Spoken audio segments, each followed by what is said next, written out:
So starting with some of the logistic questions, I think something that several people mentioned was talking about timeline. So thinking about the age at which transitions start. And I know you mentioned that 12 is what you guys do at your facility. What are other people recommending, or what are you seeing when you're receiving patients from pediatric settings? I work in internal medicine, so our group, so I'm in a group with other doctors who don't necessarily specialize in developmental disability.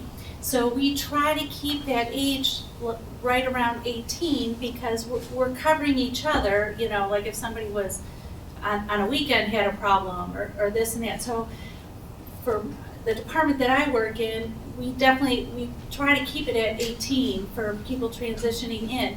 Now, we have other doctors that work in developmental disability who are in family med, and so they might be taking them younger. So it just frankly, it comes down to which department are you going into for where I work at. Yeah. Sure. I certainly, I can tell you both on in terms of data locally and also nationally. I mean, realistically, most people are having that conversation under a state of semi-emergency when they realize that the deadline is closing in on them.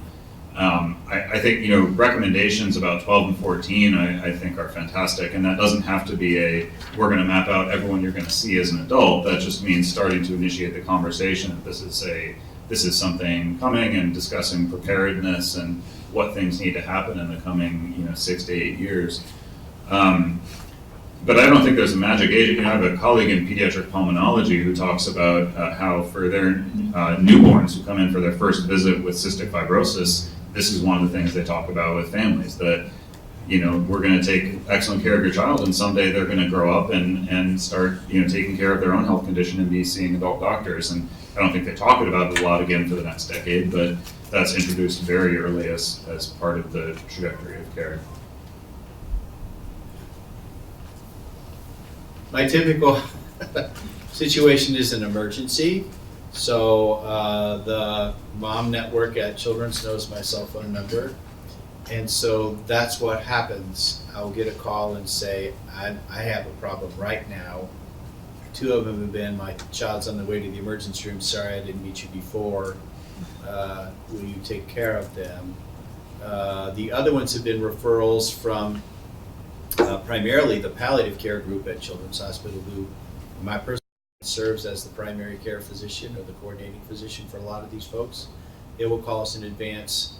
So we have recently gotten some people who are a little ahead of the curve on that emergency. So they have a year or 2 or 3 where they can still see folks at Children's Hospital, and they're coming to us to really kind of just make a reservation or get to know us and say, when my anniversary comes or my birthday comes and I can't go to Children's anymore, they will have met our team, we'll have some sense of them. So they vary. I kind of prefer that. It's a little complicated to say, because I'm used to saying, well, I'm going to do any refills, I'm going to do any referrals, but I'm really just kind of figuring things out and seeing what team we need. So it goes both ways. Our intention is to have some conversations where our team or some of the members of our team will go to Children's and meet with adolescents and young adults before they get aged out, so they kind of get some sense of what's coming. That's all in development, but so I've had both of those. Most of our folks, though, they've gone past their age limit and pushed out, so several of my patients are in their 20s, well, 24, 25, 26. So we're picking the hair on fire kind of situations, and I'd like to have us get down into the teens eventually. I think one thing along the lines of age that becomes really tricky is that even at a single institution, there can be different roles across different subspecialties. So that's something that comes up at Akron Children's, where our psychology and psychiatry groups that are housed in a different department than I exist in, they cut off at age 18 no matter what.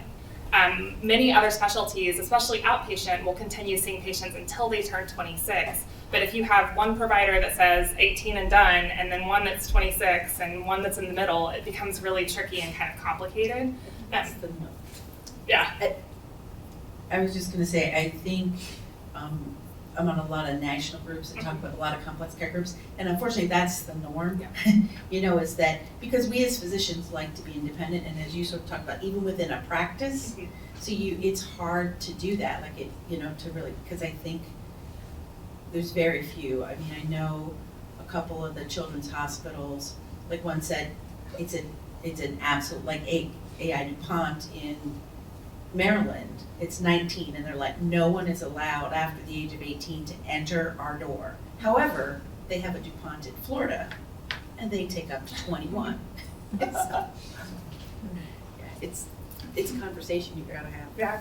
And it's good to ask that questions here, I think. So having individual conversations with different providers to kind of know what the roles are, what the current situation is, and also knowing that it might change by the time your child is ready for that, because we're still in flux and making decisions about those things. Another question, yeah. Does the electronic medical record transition from pediatrics to adult, like Rainbow Babies, with that transition over? Do you have access to that? It depends. Okay, different systems, different, I don't know. It depends is the right answer. Okay. I mean, we have the benefit at UH of being under one system umbrella, and so yes, the adult providers can view the entire pediatric Okay. record.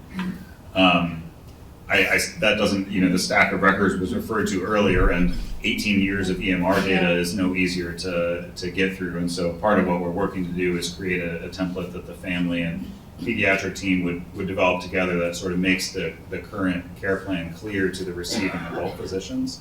But that's not true everywhere, obviously.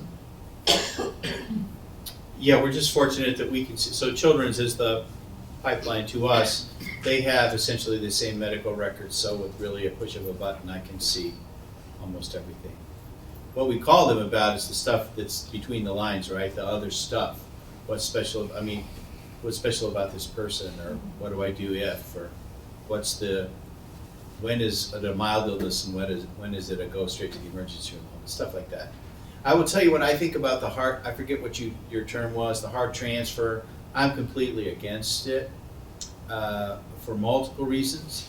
I think what we will be developing I have a meeting with some leadership at Children's next week or so.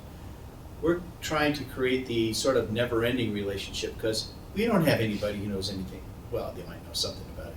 We don't have any mitochondrial disease experts, right? And all of our genetics is shoveled over there. So there's a lot of stuff that we don't have, never will, and some of those departments are more than willing to provide ongoing consultation. Orthopedics for adults, fine, right? Some of the cardiac stuff, some of the pulmonary stuff, but I think a firm handoff from the previous provider is kind of a bad idea, and we're trying to work out how to make that work